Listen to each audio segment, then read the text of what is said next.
I'm going to start my story.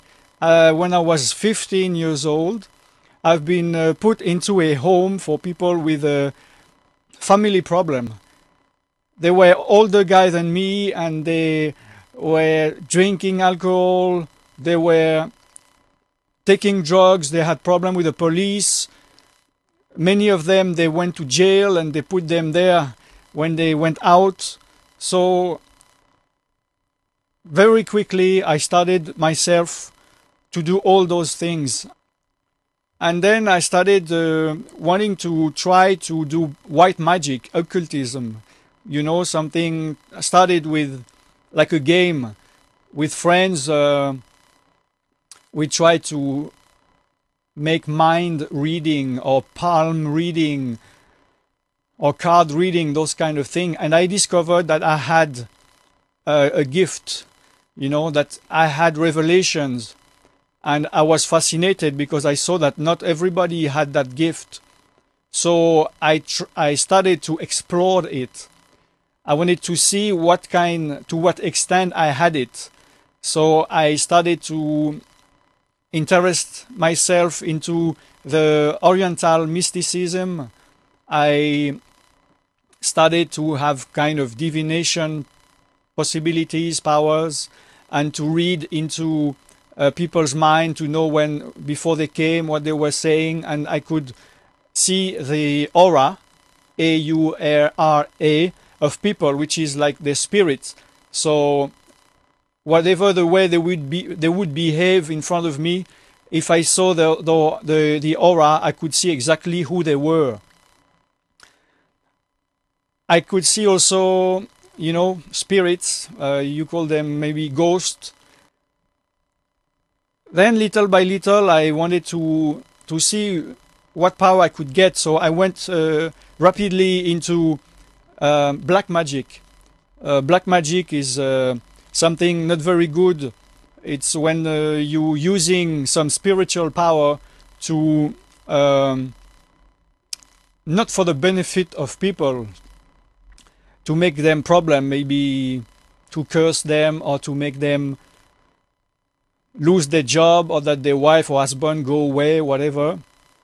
And you can give them maybe illness or kill them.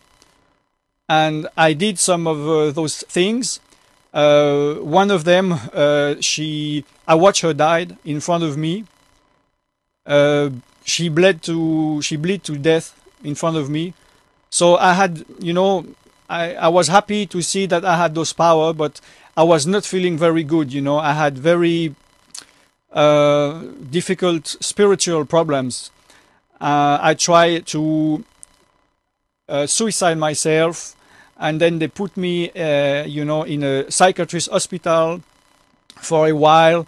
I had a NDE, a near-death experience, which is, you know, when you are going to die, yourself, your spirit, your soul is going out of your body, and then you will go to God. Of course, your body will go to dust. And so I lived those first minutes, and I saw that I was not ready. Until that day, I was not afraid of death. I thought, on the contrary, that death would solve all my problems. I thought I have so many problems here of every kind. You know, inside I was getting paranoid and so much anguish, and I didn't have any motivation, and I was living to die. You know, all my friends were dying around me, and I thought I would die before the age of 20.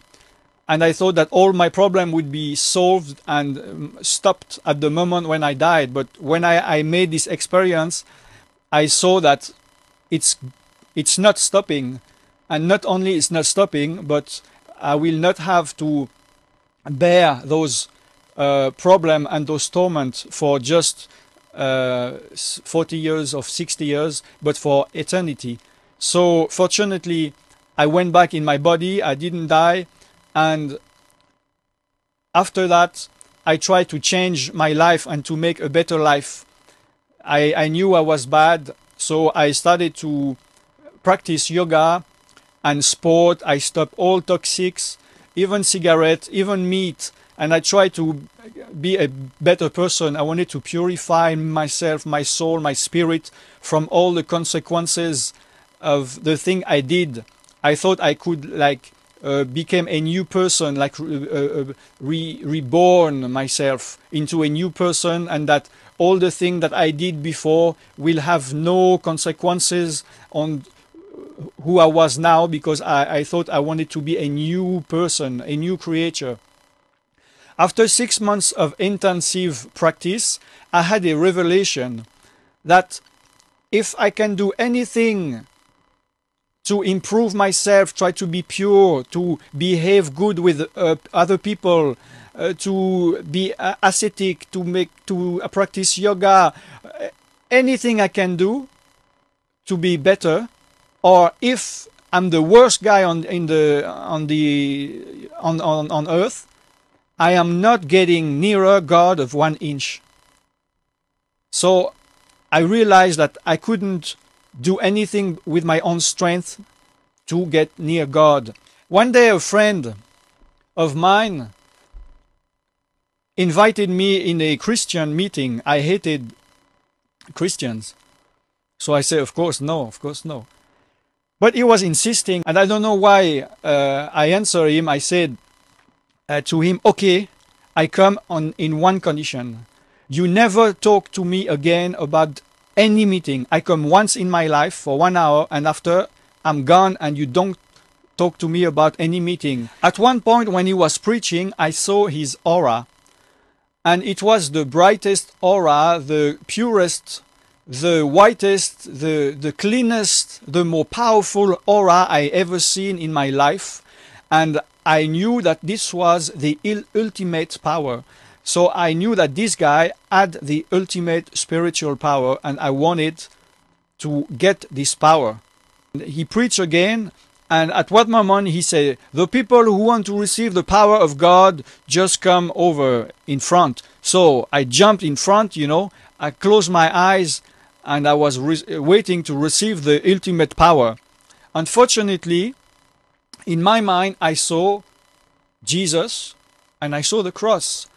So I was thinking, I don't want Jesus. I don't want the cross. Just go away. I want the power. So God spoke in my spirit.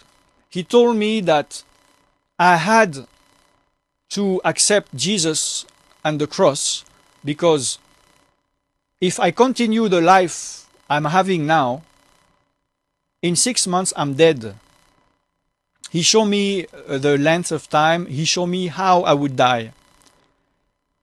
Because I had this near-death experience, I knew that I was not prepared, I was not ready to die, and I didn't want to be tormented forever. So, almost against my will, I capitulated. I accepted Jesus and the cross. I just did this to save my neck. Now, 30 years later, I am grateful to God because He had to act like this, because I wouldn't have a second chance. Maybe you who are listening, maybe you still have 10 years ahead of you, maybe 20, maybe 30. Maybe you already had a chance with God, and maybe God will give you a second chance, maybe a third chance. But in my case, this was my first and last chance. And God, I am grateful that God saved me in spite of me.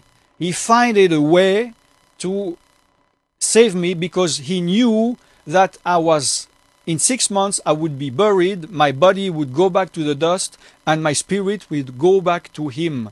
And I was not ready to die. So I am very grateful to Him now to be saved. I am not afraid to die, because I know where I am going.